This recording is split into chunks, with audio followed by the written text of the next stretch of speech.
मुंबई पोलिसांकडून वसई ड्रग्ज फॅक्टरीचा पर्दाफाश। पेल्हारच्या रशीद कंपाऊंड मध्ये एमडी ड्रग्जचा कारखाना सुरू होता। 13,44,53,000चे ड्रग्ज आणि केमिकल साठा मुंबई परिमंडळ 6 मधील पोलीस पथकाने जप्त केला आहे। सदर गुन्ह्यात अंमली पदार्थाची विक्री करणारे 4 आरोपी व उत्पादन करणाऱ्या टोळीतील 1 आरोपी असे एकूण 5 आरोपींना अटक करण्यात आली आहे।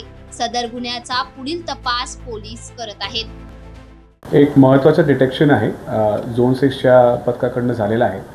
याच्यामध्ये 5 ऑक्टोबर रोजी एक माहिती प्राप्त झालेली होती की एक पेडलर छेडानगर या परिसरामध्ये एमडी मेफेड्रोम हा जो अंमली पदार्थ आहे विकण्यासाठी येणार आहे। त्या अनुषंगाने आपली टीम त्या ठिकाणी जाऊन वाट बघत होती। त्यांनी ते सापळा लावला आणि त्या आरोपीला ताब्यात घेतलं। याच्यापासून या केसची सुरुवात झाली। त्याच्यानंतर ह्या आरोपीने आपल्याला बरीच माहिती दिली आणि ह्यानंतर अजून 3 आरोपी आपण अटक करू शकलो। त्या सुरुवातीच्या केसमध्ये 57 ग्राम एमडी हस्तगत झाला होता। पीसीमध्ये आपण जी विचारपूस केली त्यामध्ये आणखीन आरोपींचं नाव निष्पन्न झाला। एक महत्त्वाच्या आरोपीचं नाव निष्पन्न झाला जो पनवेल या भागाचा राहणार आहे। त्याला ताब्यात घेतल्यानंतर त्याला अंधेरी भागातून आपण ताब्यात घेतला आणि त्याच्याकडनं विचारपूस आपण सुरू केली। त्या विचारपूसमध्ये त्यांनी निष्पन्न करून दिला आपल्याला की एक कारखाना आहे ज्या ठिकाणी अंमली पदार्थ तयार केला जातो।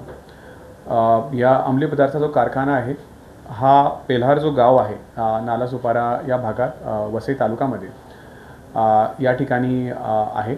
त्या ठिकाणी आपली टीम पोहोचली आणि या आरोपीला त्याच्या माहितीच्या अनुसार या कारखान्याला आपण उघडून सर्व जो पदार्थ त्या ठिकाणी ताब्यात घेतलेला आहे त्याच्यामध्ये 6 किलो 675 ग्राम एमडी हस्तगत करण्यात आलेला आहे।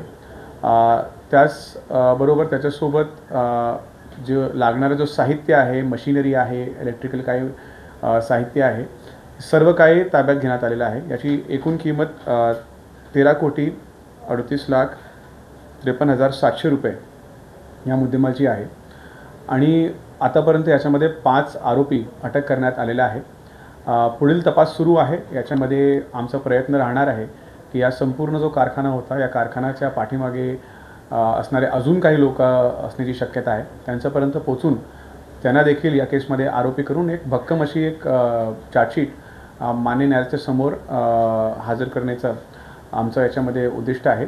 संपूर्ण जी कारवाई आहे याच्यामध्ये मान्य CP सर, मान्य जॉईंट CP एर्नो सर, मान्य ईस्ट रिजन सर यांच्या मार्गदर्शनाखाली ही कारवाई झालेली आहे आणि आपल्या झोनमध्ये ही जी कारवाई आहे ती अशीच चालू राहणार आहे। याच्यामध्ये जर आपल्याला आरोपींच्या बाबतीत जर माहिती द्यायची असेल तर एकूण हे 5 आरोपी आहे। ह्या 5 पैकी जे 3 आरोपी आहे ते गोवंडी या भागातले राहणारे आहे। एक जो आरोपी आहे तो घाटकोपर भागातला मूळचा राहणारा आहे, परंतु त्याचा जो ऑपरेशन करण्याचा जो पार्ट होता तो बरेच ठिकाणी तो जाऊन हा व्यवसाय करायचा। धारावी भाग असेल, मुंब्रा भाग असेल, असं बरेच ठिकाणी त्याचा नेटवर्क होता। आणि जो शेवटचा जो आरोपी आहे ज्याने आपल्या कारखान्यापर्यंत नेलेला आहे प्रामुख्याने तो सप्लाय आणि त्याचं उत्पादन ह्या व्यवसायामध्ये होता। वसई भागात त्याचा नेटवर्क होता आणि त्या भागातून हा ऑपरेट करत होता। ह्या आरोपीकडनं माहिती प्राप्त जी झालेली आहे त्यानुसार अजून असे कारखाने होण्याची शक्यता आहे, अजून आरोपी होण्याची शक्यता आहे।